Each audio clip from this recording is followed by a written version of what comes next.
হচ্ছে potato chips, বুঝছো? Potato chips এই ভাজছি, ভাজার পরে দেখো এই ছোট ছোট ছোট ছোট চিপসগুলো বেশি বড় না, কিন্তু ভাজার পরে কি বিশাল বড় বড় হয়ে যাচ্ছে।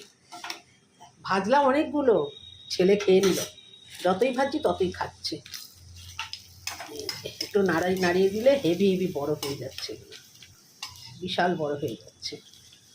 যতক্ষণ এই পিঙ্ক পিঙ্ক কালারটা থাকবে ততক্ষণ একটু ভাজবে সিমে আজে। অল্প অল্প তেল নিয়ে ভাজো, এক গাদা তেল দিয়ে ভেজে তো লাভ নেই, একটা দুটো করে ভেজে দিলেই হবে। কারণ কি তেল যত বেশি পড়ে তেল তত বেশি কার্বন তৈরি করে, সেই জন্য তেলে বেশি মানে অনেকটা তেল দিয়ে ভেজে তেলটাকে কার্বন তৈরি করার তো দরকার নেই।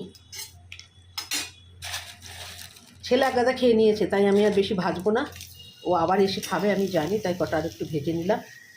আমার জন্য দু চারটে হলেই চলবে, একটু টেস্ট করার জন্য এনেছে নতুন, বললো ভাজো মা একটু খাই, তাই জন্য একটু ভাজলাম।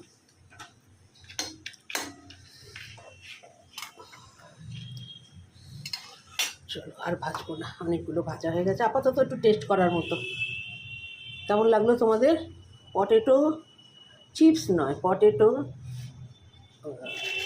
পাঁপড়, পটেটো পাঁপড়, আলুর পাঁপড়, বুঝেছো?